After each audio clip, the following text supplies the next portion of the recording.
Assalamualaikum warahmatullahi wabarakatuh. Di video ini saya akan bahas tentang konsep pembentukan senyawa ionik ya. Jadi di video sebelumnya sudah ada pembentukan senyawa ionik itu seperti apa prinsipnya. Dan kali ini kita akan coba latihan bagaimana senyawa ionik itu terbentuk dari ion-ion yang sudah ada di reaktan gitu. Jadi sebagai contoh, nih kalian bisa lihat di sini. Ini ada beberapa ion-ion ya sudah tertulis di soal. Lalu mereka akan bereaksi membentuk senyawa ionik. Nah, sekarang pertanyaannya bagaimana cara kita menulis senyawa ioniknya? Ingat ya, dalam konsep apa namanya pembentukan senyawa ionik, ini ada yang kita sebut sebagai monoatomik dan poliatomik. Monoatomik itu berarti dia tersusun dari satu atom. Kalau poliatomik, maka dia tersusun dari apa ya, atom yang lebih dari satu gitu ya. Banyak atom, poliatomik. Contohnya nih, misalnya Na. Ini satu atom, sodium. Berarti monoatomik. Cl, monoatomik nih. Satu. Pb, monoatomik. Iodin, monoatomik. Barium, monoatomik. SO4, ini adalah poliatomik. Kenapa? Karena di sini ada dua huruf kapital. Jadi cara kita mengetahui dia itu terdiri dari monoatomik atau poliatomik, gampang. Lihat aja huruf besarnya ada berapa, huruf kapitalnya ada berapa, gitu ya. Karena setiap atom pasti awalannya terdiri dari huruf kapital. Di sini kan ada atom S, ada atom O berarti ada dua atom, maka sudah bisa disebut sebagai poliatomik. Beda sama kalsium nih Ca, walaupun dua huruf, yang satunya kan bagian dari C kan. Jadi dia ini Ca ini adalah kalsium. Sama dengan Mg, huruf kecil. Berarti dia magnesium. Berarti ini masih monoatomik. No poliatomik karena ada dua atom, nitrogen sama oksigen. Co juga karbon dan oksigen. Gitu ya. Nah, yang perlu kita ketahui selanjutnya itu nggak cuma eh, apa namanya dia monoatomik atau poliatomik. Perhatikan baik-baik susunan penulisannya. Misalnya sebagai contoh, ini saya ambil ya. Misalnya kayak gini. SO42-. Berarti di sini artinya atom S ada satu, atom O-nya ada 4, gitu ya. Jadi 4 4 di sini pangkat bawah subscript di sini itu cuma mengindikasikan jumlah atom di sebelahnya. Jadi SO4 ya sudah berarti S-nya satu, O-nya ada 4. Tapi kalau misalnya saya tulis demikian gini ya, misalnya saya tulis gini, SO, jangan deh, jangan pakai atom S, takutnya salah ya, jadinya jadi mispersepsi. Kita buat ya, misalnya ada suatu atom, katakanlah atom X sama Y. Misalnya saya tulis begini, XY3. Berarti atom Y-nya ada 3. X-nya ada satu. Tapi kalau saya tulis gini, X, Y, dalam kurung 3, maka X-nya 3, Y-nya juga 3. Gitu ya. Tapi kalau saya tulis gini nih, X, misalnya nih, X2, Y3, oh berarti X-nya ada 2, Y-nya ada 3. Tapi kalau kita buat kurung begini, 3, berarti X-nya ada berapa? Ada 6, karena X-nya awal ada 2. Dikali 3, oh berarti sekarang X-nya ada 6. Y-nya ada berapa? Ada 9, karena awal ada 3. Dikali 3. Jadi ini fungsinya tanda kurung ya. Jadi tanda kurung. Kalau misalnya dia pangkat kecil di bawah nih subscript, dia hanya mengindikasikan jumlah atom di sebelahnya. Tapi kalau dia diberikan tanda kurung lalu subscript seperti ini, maka subscriptnya berlaku untuk seluruh atom yang di dalam kurung tersebut. Jadi X-nya di sini 3, Y-nya juga 3.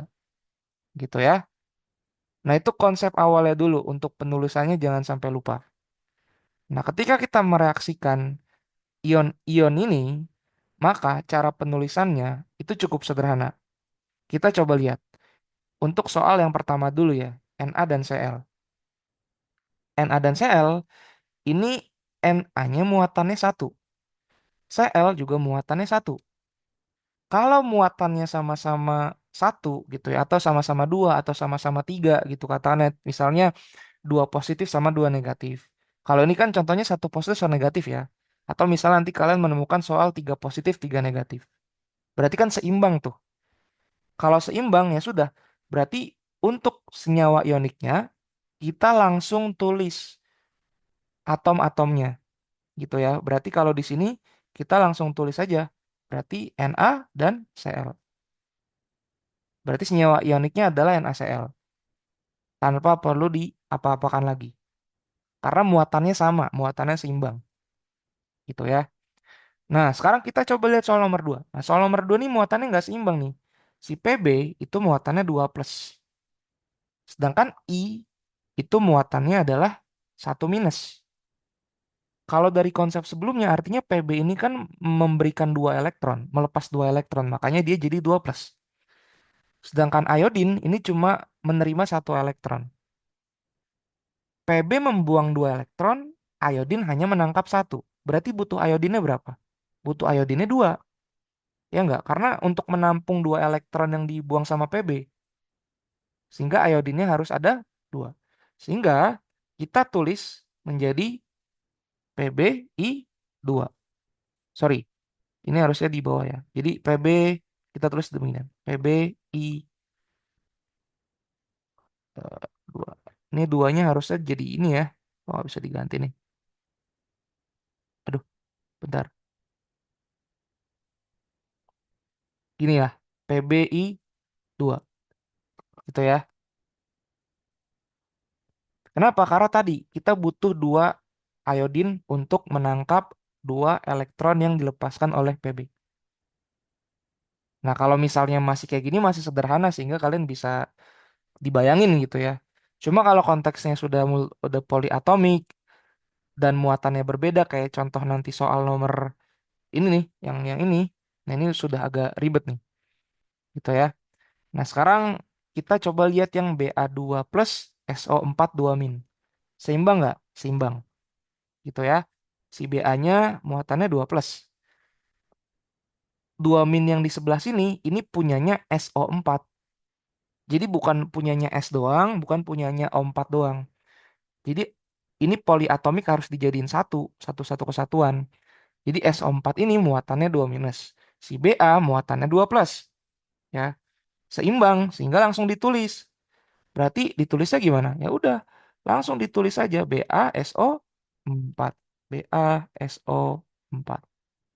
Bentar, kurang lebar. Nah, gini. Sama halnya dengan soal selanjutnya. Soal selanjutnya adalah Ca2 plus. CO3-nya itu punya muatannya 2 minus. Seimbang juga. Sehingga kita langsung aja tulis karena dia seimbang, maka kita langsung tulis menjadi CaCO3. Nah, sekarang kalau case-nya Mg2 plus NO3 minus gitu ya. Di sini kan magnesiumnya muatannya 2 plus, sedangkan dia di sini minus. Minus ini kan punyanya NO3. Ini kan harus jadi satu kesatuan nih. NO3 itu muatannya minus. Jadi minus ini bukan punyanya N doang, bukan punyanya O doang. Punyanya NO3. Magnesium ini 2 plus, NO3 minus. Ya. Nah, sebenarnya sederhananya, kalau ada 2 ion yang muatannya berbeda, kalian itu cukup kali silang. Kan Mg muatannya awalnya 2, NO muatannya awalnya 1. Sehingga jumlah NO di hasil itu harus ada 2, sedangkan jumlah Mg di hasil itu cuma harus ada 1. Dikali silang. Jadi Mg muatannya 2, berarti itu buat pengalinya NO3. Sedangkan NO itu muatannya 1, berarti 1 itu jadi pengalinya Mg. Oh, berarti di hasil Mg-nya cuma perlu 1, NO3-nya perlu 2. Lalu gimana kita menuliskannya? Ya udah, langsung tulisin aja. Berarti untuk penulisannya menjadi gini ya. Bentar. Mg NO3. NO-nya kan tadi harus ada 2 kan? Ya udah, karena NO3-nya harus ada 2, kita tutup kurung dulu nih. Kita tutup kurung NO3 2. Duanya ini tadi jadi subscript ya. Jadi pangkat bawah. Gini. Di NO32. Berarti N-nya ada 2, O-nya ada 6 sekarang. Gitu. Jadi kalian harus taruh dalam kurung NO3-nya. Karena dia sudah poliatomik. Kalau monoatomik, ya kalian tinggal kali silang biasa nih kayak si PBI. PB kan 2 nih. Ini contoh yang nomor 2 ya, Pb. Pb ini kan muatannya 2 plus. Sedangkan iodin di sini muatannya 1. Oh ya udah, berarti di hasil iodin itu dikali 2. Sedangkan Pb di hasil dikalinya 1 doang. Makanya di sini tertulisnya PbI2. Tapi kalau dia sudah poliatomik, maka poliatomiknya ini harus dikurungin dulu, dikasih kurung baru dia ditulis 2. Gitu ya. Nah, ini adalah salah satu contoh soal yang akan keluar di ujian ya. Jadi mohon untuk bagian ini dipelajari baik-baik, dipahami baik-baik. Sekian untuk video kali ini. Terima kasih.